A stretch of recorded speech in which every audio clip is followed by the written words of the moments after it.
Hello everyone, welcome back to ShootOut, welcome back to a new video, and today we are going to discuss something that's very close to home, that's going to hit very close for myself and my good mate George Benson. George, how are you doing, mate? And are you ready to get to get deep into this topic, because this one's a really good one, isn't it? Mate, I'm ready, and I think it's actually kind of good that we've waited until the second week of the international window to do this one, because now we can reference Mudryk against England. We can just talk about Mudryk in general, and I guess everyone's kind of calmed down. I don't know if you're a Chelsea fan in the comments, let us know. Have you calmed down after we lost to Nottingham Forest? It took me a while, but I'm pretty calm now. And the Mudryk conversation is an interesting one because there are so many different approaches to it. There are so many different reference points that I think some people are either frightened to talk about, or there are points where they're like, well, that's not relevant. It shouldn't matter about the price tag.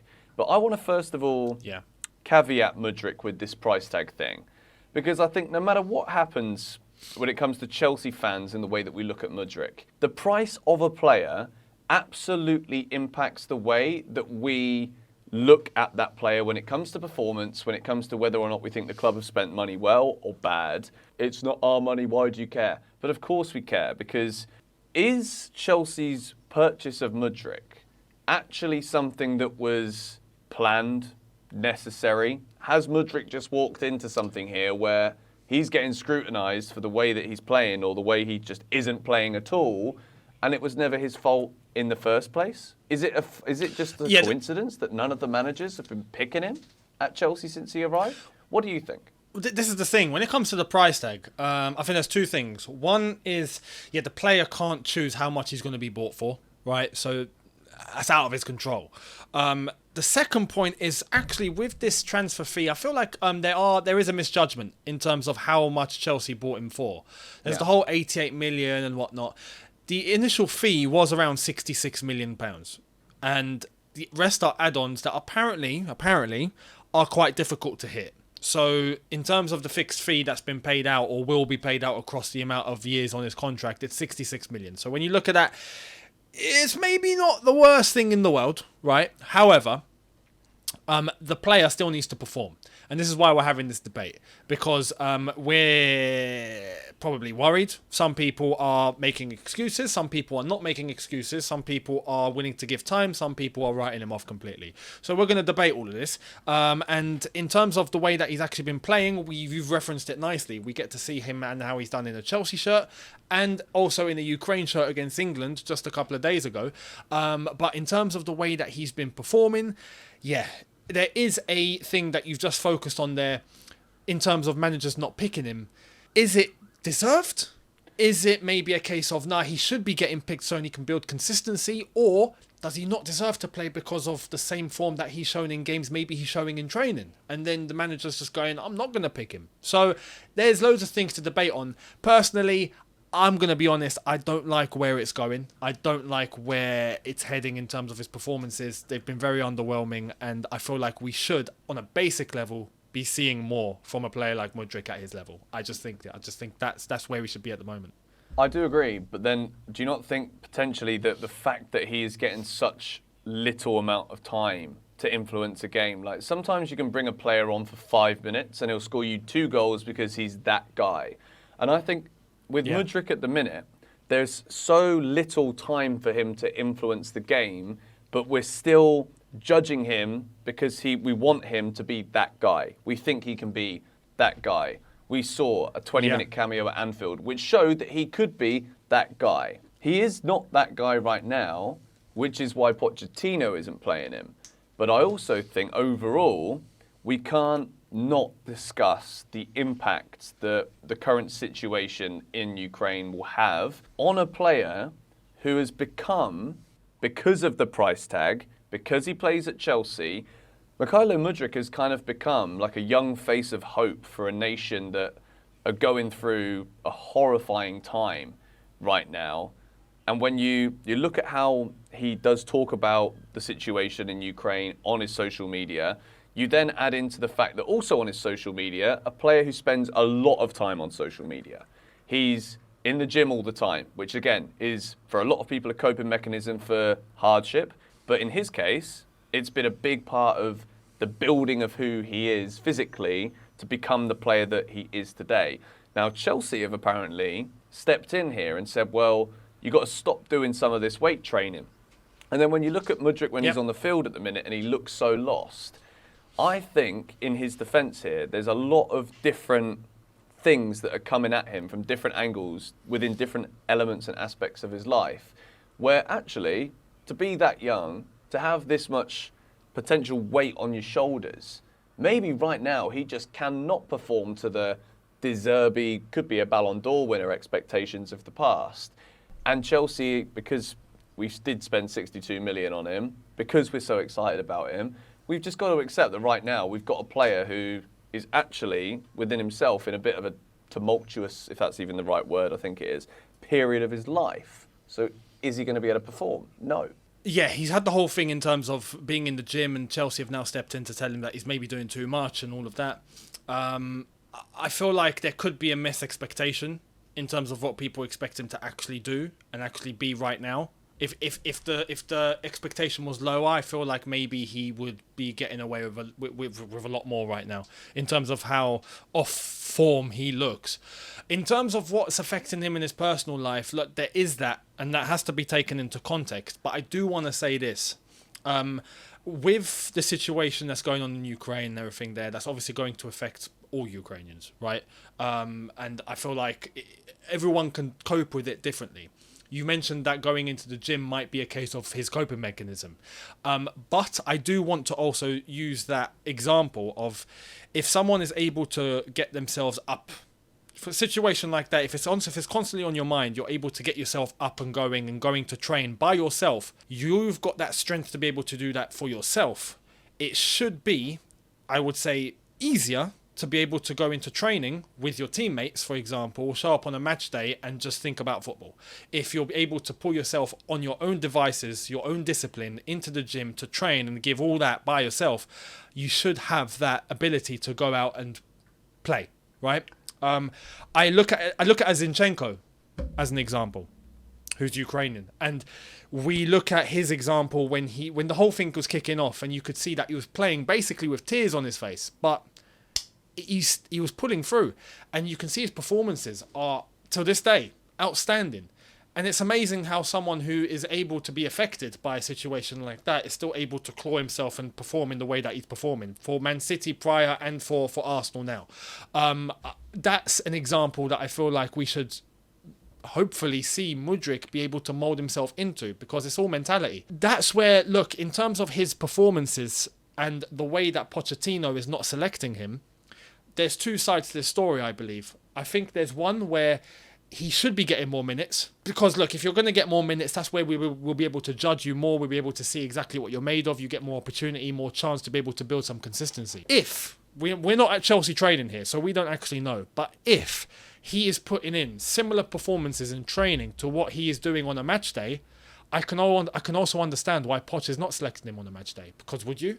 It's difficult. I don't feel like Chilwell at left wing is the solution, but it's difficult if that is how he's playing in training. I say if because we don't know, but there's a possibility, so we have to entertain that. I hope he builds consistency. If Pochettino's playing Chilwell at left wing because he just doesn't think Mudryk has the ability to play at left wing, then that is the conversation is then about, well, Chelsea, why have you spent this money? Did Arsenal literally try and sell us a dud by being so interested in this guy to make us be like, oh well, let's get him so that Arsenal don't get him? I don't think it's like that at all.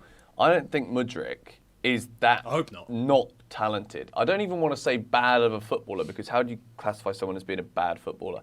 At the minute, I simply think it's a case in terms of what we're seeing on the pitch, regardless of the potential mental issues on it, off it, on it, both, whatever. I think the issue with Mudryk is when he comes on, he looks just so lost. He looks like he doesn't really understand positional awareness. He's come into a league that is such an advanced league in terms of even if Chelsea are playing against the bottom half of the table team, Nottingham Forest, perfect example. Steve Cooper is setting them out to play a certain way so that when they go to Chelsea, they're maximising all of their ability to nullify Chelsea's to win a football match. So with Mudryk, is it a case of it doesn't matter who the Chelsea manager is, Doesn't matter what position he's coming on to play or how many minutes he's actually coming on. This is just all happening too quickly. There's so many different elements here that I've got to be aware of, to learn, to nurture my own game around these things that Mudryk just isn't possibly old enough and mature enough to be able to take on board yet. This is the problem though, because at that level, there should be a basic requirement that you're able to hit. You know, and right now, as you've said, he looks lost. We already had fears that he might not be able to defend properly and, you know, carry out his defensive duties because he didn't look like that player even at Shakhtar. But you're coming into a club like Chelsea. Realistically, this is on Chelsea as well. You're going after a player. You should know that that player is capable of just doing the basics. You know, we're talking about basic requirements here. Like you've just mentioned, in terms of being able to adapt to a certain position, being able to carry out certain instructions from the manager, being able to be agile enough or quick enough to think in terms of when to move, how to move. Those basics should be there as a Premier League footballer. And then the rest comes after with coaching and all of that. But now we're talking about certain things like, okay, he's missing out to control ball. He's not running into the correct space. He's not tracking back. These are basics, and that's what makes me worried. This is why I want to say, like, in terms of I want to see Mudryk build consistency and I want him to hit a certain level, but I can't shy away from the fact that I'm worried that I have to entertain the possibility that he might just not be good enough. Simply, it's possible, he might not be. He might be, but he might not be. Right now, we can't tell, but the signs are not looking good, and we have to be honest with ourselves here. Yeah, I think the signs right now aren't looking good, but also like when I put together in my head all my thoughts about what I've said about Chelsea since that Forest defeat all season long, I think the biggest issue right now is playing Chilwell left wing and the way that this completely alters the balance of things. So to be more progressive with it, I'd say if the title of this video is "What do Chelsea do with Mudryk?" I'd say right now, having seen the Chilwell experiment at left wing not work, I would drop Ben Chilwell for now. And I would put Mudryk in that left wing position against Bournemouth on Sunday. I would say to him, like, look, okay, you know what? Things haven't been going well for you. Things haven't really been going well for Chelsea. There's an argument here that you're not getting enough minutes to showcase what you can do. So go out there, show me that you're an attacker who can bring goals, assists, fluid play, dynamic play in the final third to this team, scare the opposition defence so that Bournemouth know that they can't just go and do what Nottingham Forest did to Chelsea, which was just frustrate us and park men behind the ball. Be that player to make the difference. And if it was me now, when I think about Mudryk, and right now, if I'm calling a spade, what I've seen on the football pitch isn't very good. It simply isn't very good. But at this point, the price has to come in, which is why I mentioned it earlier. Because Chelsea now have a very expensive asset causing an issue in terms of like, well, how do we solve the Mudryk problem? In my case now, with the way I see the balance of Chelsea being wrong because of the left wing position, put the left winger in left wing. And then if that doesn't really work, then, well, I think we have our answer to what Mudryk is or isn't. And yeah, okay, like people were saying he could be a Ballon d'Or winner in 2026. How on earth can people come out with the nonsense that Mudryk can be a Ballon d'Or winner in 2026 when in 2023 he can't even get in the Chelsea left wing position over a flipping left back? Do you know how ridiculous some of these takes are right now when it comes to Mudryk? I think that's why it's become such like how do we approach this one topic of conversation? Because what, should we believe because De Zerbi said so that he will win a Ballon d'Or one day? Are you kidding me? No. This is the thing. And there's also the comparison with Eden Hazard's first season at Chelsea, and I'm like, come on, man. Eden Hazard in his first year had 37 goals and assists. I mean, right now, Mudryk has he even got a shot on target yet? I mean, this is the thing. We have to bear in mind the expectation, and I do agree that yes, there should be a chance. We're not going to just sell him tomorrow. We're not going to. So I feel like there has to be a level of we need to have confirmation. We don't have true confirmation. We need to have confirmation, and the only way of getting that is to see him play on a match day. So yeah, I agree with the fact that Pochettino needs to find moments where he can use him.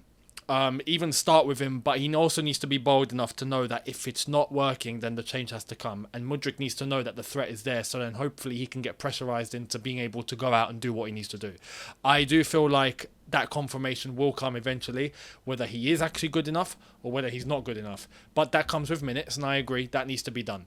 What I do want to say on Chelsea's part, I hope that it wasn't the case, like you did allude to, that we just got him because, Arsenal about to get him, we're going to take him off Arsenal. Arsenal about to do a deal with this winger that looks all right or looks good, and we think he might be a top player in the future. We're just going to nick him just for the sake of nicking him so Arsenal don't get him. I hope that's not the case. And I hope it's also not the case that Chelsea just wanted to protect the image or maybe improve the image of the club by getting someone from Ukraine, Shakhtar, to bring in and go, okay, look, we've had sanctions, we've had all of that, we're moving on, we're going in this direction now, so we just got Mudryk for the sake of the image of the club. I hope that's not the case as well. I genuinely believe that there is a chance that Mudryk has the potential to be a top player. He needs to show it though. And even mentally, I feel like a big part of this is mentality. He needs to claw out a mentality of a never say die, I'm going to give everything and I'm not going to let things affect me. Come off social media, spend less time in the gym, spend more time training on the training pitch, and let Poch work with you. And hopefully we can see a good Mudryk. Fingers crossed. I'd say that too. Play more football, and then hopefully you actually do play more football in a blue shirt at the weekend. I guess we can if we see Mudryk actually play against Bournemouth, we can approach this in next week's Hot and Cold episode, which we will bring the Hot and Colds back for next week. Let us know your thoughts in the comments about Mudryk. I think it's a weird topic, this one. It really is a weird one because there are so many different angles and elements to bring in. But I also think when it comes to football, there's only so long that you can start adding all of these extra bits in before it's like, well, actually, he's not playing because he don't do anything when he plays. And right now, that's kind of where it is. So he should play more. Start him against Bournemouth, please, Poch, so that we can all at least sit here next week and say, well, at least we found out a bit more than we do know right now. Because patience is... What, is that after a 2-0 loss? This is the thing. Patience is everything, isn't it? So we're led to believe. This is the current Chelsea story that is just dogging me off a little bit. Like, there's patience, but then there's also, between that, the balance of realism. Before I dig myself a hole, I think we should sign off here. Sounds like a plan.